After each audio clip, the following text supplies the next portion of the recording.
আমি চাচ্ছি যে দেশ আরো সামনে এগিয়ে যাক, আরো নতুন কিছু হোক, আরো নতুন কিছু তৈরি হোক। এখানে আরো অনেক আছে, এটা আপনারা আসলে দেখেন না। আমি সরকারকে বারবার অনুরোধ করে বলছি যে সরকার একটু দৃষ্টিমূলক চোখ দিয়ে দেখো যে অনেক অসহায় মেয়েরা আছে, অনেক অসহায় নারীরা আছে। এই পাটের পণ্য তৈরি দিয়ে যদি কুটির শিল্পী কাজ করা হয়, সেটা দেশে বিদেশে যদি প্রচার করা হয়, দেশ কিন্তু আরো উন্নত হবে, কিছু আয় হবে, কিছু মানুষ খেয়ে বাঁচতে পারবে। তো আমার কথা হচ্ছে, লাগেন আমার সাথে একমত হয়ে, জয় হবেই হবে, দেশের পুণ্যর জয় হবে, সোনালী আঁশের জয় হবে, সামনে এগিয়ে যাক দেশ। শাড়ি কি একটা বানাইছেন নাকি আরো বানাইছেন? না, শাড়ি আমি একটা বানাইছি, যদি কারো শাড়ি লাগে তাহলে আমাকে বলবেন, আমি তৈরি করে দিব। আমার ঠিকানা হচ্ছে, আমার জন্মস্থান হচ্ছে নরসিংদী, আমি থাকি বুটবাজার। এই শাড়ি যোগাযোগ করবে কিভাবে? এরকম কোনো নাম্বার আছে স্যারের বা আপনার? সরকার হলো জনগণের, জনগণ হলো সরকারের। অবশ্যই আমাদের নাম্বার আছে, আমাদের নাম্বার থাকবে না কেন বলেন তো দেখি। মহিলা পাটের পোশাক আরো কিছু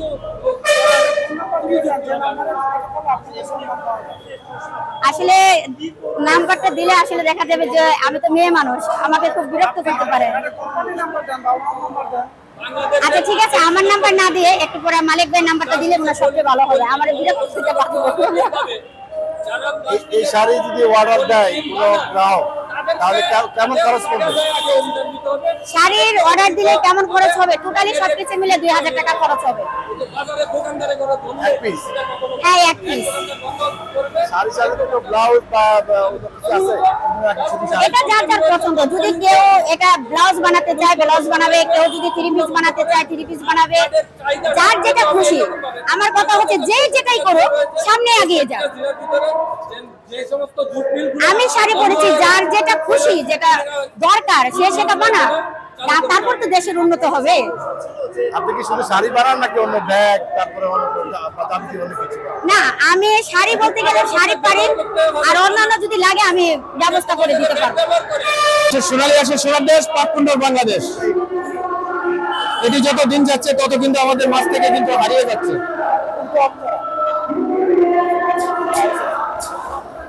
আমাদের দেশটা হলো সোনালী আঁশের সোনার দেশ, পাটকুন্ডর বাংলাদেশ। এটি যত দিন যাচ্ছে তত কিন্তু আমাদের মাঝ থেকে কিন্তু হারিয়ে যাচ্ছে। যত হারিয়ে না যা, আমি সরকার, প্রশাসন, জনগণকে আমি দৃষ্টি আকর্ষণ করছি, সবাই যেন আমরা পাটের পণ্য ব্যবহার করি, পলিথিন বর্জন করি।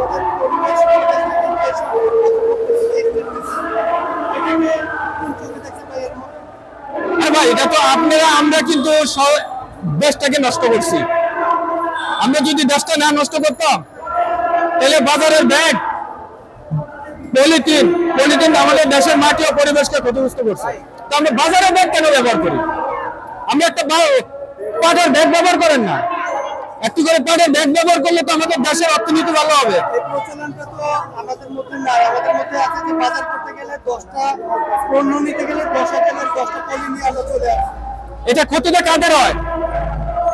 ক্ষতিটা তো আপনার আমার, আমাদের দেশের সচেতন নাগরিকদের প্রতি আমি উদ্যোক্তা আহ্বান জানাবো, আসুন আমরা পলিথিন বর্জন করি, পাটের পণ্য ব্যবহার করি।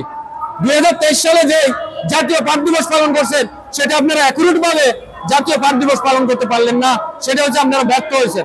এই বিষয়ে পলিথিন নিষিদ্ধের বিষয়ে 1 তারিখ থেকে পলিথিন, সরকার 1 তারিখ থেকে 1 নভেম্বর থেকে পলিথিন বন্ধ ঘোষণা করছে।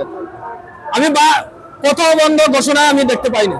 শুধু 2-1টি বাজারে এসে, অর্থাৎ 10টা বাজারে এসে যদি বন্ধ ঘোষণা করা হয়, সেটা কিন্তু আমি মনে করি বন্ধ না।